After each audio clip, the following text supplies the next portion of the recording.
Bismillahirrahmanirrahim. Assalamualaikum warahmatullahi wabarakatuh. Kami daripada kumpulan 1 pada hari ini akan membincangkan satu isu yang bertajuk gunung sebagai pasak bumi dan penjelasannya menurut Al-Quran.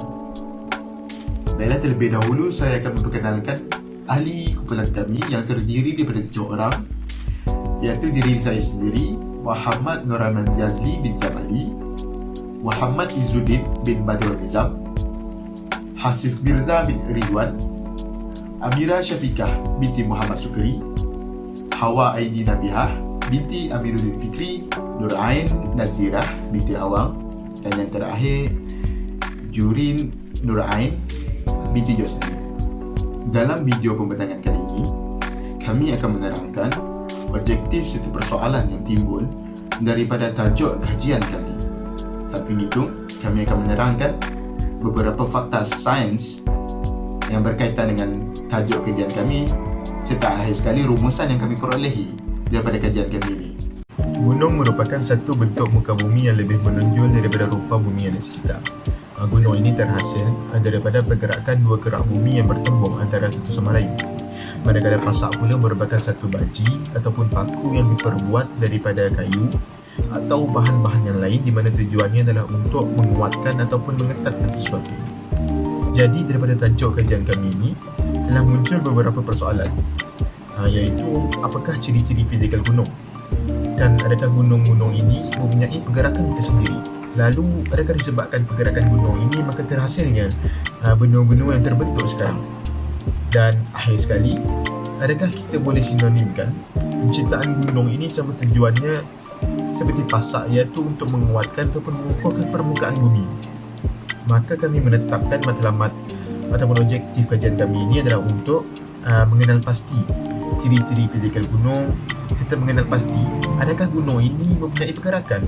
Lalu disebabkan pergerakan gunung ini maka terhasilnya benua-benua yang terbentuk sekarang. Dan objektif utama pula adalah untuk mencari ataupun mengkaji fakta-fakta sains serta dalil daripada Al-Quran tentang gunung ini boleh dikatakan sebagai pasak kepada bumi. Ciri fizikal gunung. Jenis gunung dan ciri fizikal gunung memainkan peranan penting dalam keseimbangan alam.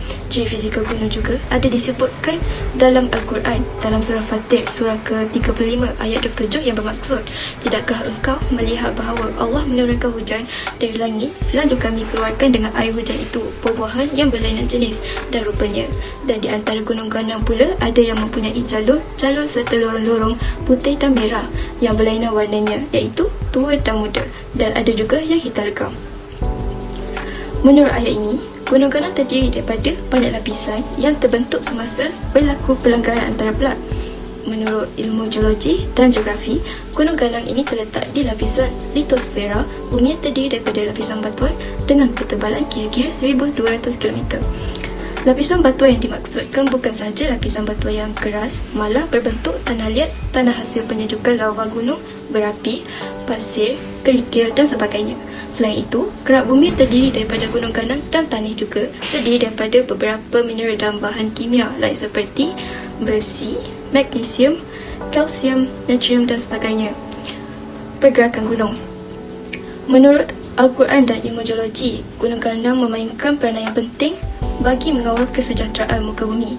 Firman Allah dalam surah Al-Anbiya, surah ke-21 ayat 31 yang bermaksud, dan telah kami jadikan di bumi ini gunung-gunung yang kukuh supaya bumi itu tidak bergoncang bersama mereka, dan telah kami jadikan di bumi itu jalan-jalan yang luas agar mereka mendapat petunjuk. Menurut ayat ini, gunung ganang ciptaan Allah ini mempunyai fungsi untuk mengelak kekalahan pada bumi. Tiada seorang pun mengetahui fakta bahawa gunung ganang ini berfungsi untuk mengelak gegaran di permukaan bumi ketika Al-Quran diturunkan. Fakta hanya diketahui umum selepas penemuannya melalui bidang geologi moden. Menurut penemuan melalui geologi moden ini, gunung ganang ini wujud setelah berlakunya pergerakan dan pelanggaran lapisan besar yang membentuk kerak bumi. Apabila berlaku pelanggaran antara kedua-dua lapisan ini, maka lapisan yang kuat akan tergelongsor ke bahagian bawah lapisan yang lembut, dan lapisan yang lembut akan terangkat ke atas. Lapisan yang terangkat ke atas akan melengkung dan membentuk kawasan tinggi yang dikenali sebagai gunung ganang. Manakala lapisan yang menggelongsor ke bawah akan terus ke dasar bumi sebagai akar di bahagian bawah bumi. Jadi, saiz kedua-dua lapisan yang terangkat ke atas dan tergelongsor ke bahagian bawah bumi adalah sama. Pergerakan gunung ganang boleh mengakibatkan terbentuknya benua seperti sekarang.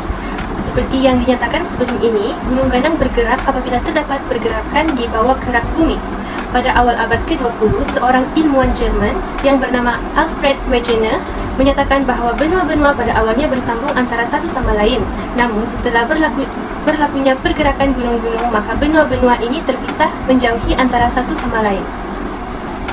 Pakar geologi mengakui pernyataan Wegener setelah 5 tahun kematiannya. Wegener telah menyatakan dalam buku tulisannya pada tahun 1915, pada 500 juta tahun yang lalu, benua-benua di bumi ini pada awalnya bersambung antara satu sama lain yang dinamakan Pangaea. Benua ini terletak di selatan bumi. Sekitar 180 juta tahun yang lalu, Pangaea telah terbelah menjadi dua bahagian dan bergerak ke arah yang berbeza. Salah satu daripada benua yang terbelah itu dinamakan Gondwana yang meliputi negara Afrika, Australia, Antartika dan India. Manakala benua kedua yang dinamakan Laurasia yang terdiri daripada negara Eropah, Amerika Utara dan Asia kecuali India. Seiring berjalannya waktu, kedua-dua benua bergerak ke arah ekuator lalu terbahagi menjadi daratan yang lebih kecil. Semua benua ini timbul selepas penghayutan dataran Pangaea, bergerak secara konstan di semua permukaan bumi pada kadar beberapa sentimeter setahun. Pada masa yang sama menyebabkan perubahan keseimbangan laut dan darat di bumi. Al-Quran ada menjelaskan mengenai pergerakan gunung ganang ini, sebagaimana firman Allah Subhanahu wa Ta'ala dalam surah An-Naml yang menyatakan bahawa gunung ganang ini bergerak seperti awan yang terapung. Manakala pakar geologi moden pula menamakan fenomena ini sebagai tektonik daratan. Ganang mempunyai akar. Terdapat sebuah buku berjudul Earth yang menjadi rujukan sebahagian universiti di seluruh dunia. Salah seorang penulisnya ialah Profesor Emeritus Frank Press yang merupakan seorang penasihat ilmu pengaturan pada mantan Presiden Amerika iaitu Jimmy Carter. Beliau juga pernah memegang jawatan selaku Presiden National Academy of Science di Washington DC. Buku tersebut telah menyatakan bahawa gunung-gunung mempunyai akar di bawahnya. Akar ini menjala dalam di bawah lapisan bumi sehingga membuatkan gunung ganang berbentuk seperti pasak.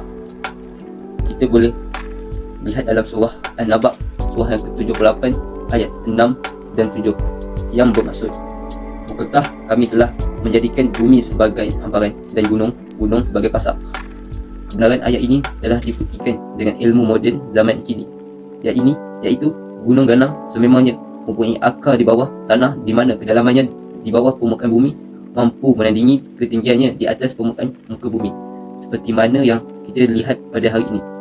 Sebagaimana pasak itu digunakan untuk menahan sesuatu supaya terpacak kukuh, begitu jugalah peranan gunung untuk menyetabilkan kerak bumi. Firman Allah Subhanahu Wa Taala dalam surah An-Nahl surah ke-16 ayat 15, dan dia menetapkan di bumi gunung ganang supaya ia tidak menghajam kamu dan sungai-sungai serta jalan agar kamu mendapat petunjuk. Maha benar Allah yang Maha Agung. Alhamdulillah, kita dah selesai mendengar segala pencerahan serta beberapa fakta yang telah diungkapkan oleh rakan-rakan kita sebentar tadi. Jadi, terjawablah persoalan kita pada awal tadi. Adakah gunung ini boleh disinonimkan penciptaannya sama seperti pasak, iaitu untuk mengukuhkan permukaan bumi? Maka dapat kita rumuskan bahawa benarlah firman Allah Subhanahu Wa Taala dalam Al-Quran yang menjelaskan tentang gunung ini sebagai pasak bumi. Gunung ini merupakan ciptaan Allah ataupun makhluk Allah yang bergerak di atas muka bumi ini dengan izinnya. Ianya untuk menjaga kestabilan muka bumi ini agar selamat untuk dihuni oleh sang khalifah iaitu kita manusia. Samping itu, kita sedar bahawa segala ciptaan Allah memberi manfaatnya tersendiri. Maka tiada satu pun ciptaan Allah yang tidak mempunyai manfaatnya. Sekian saja daripada kami Kelas 1. Semoga apa yang kami sampaikan ini dapat memberi manfaat kepada setiap yang mendengar. Segala yang baik itu datang daripada Allah, segala yang buruk itu datang daripada kami sendiri. Sekian, terima kasih. Wabillahi taufiq wal hidayah. Assalamualaikum.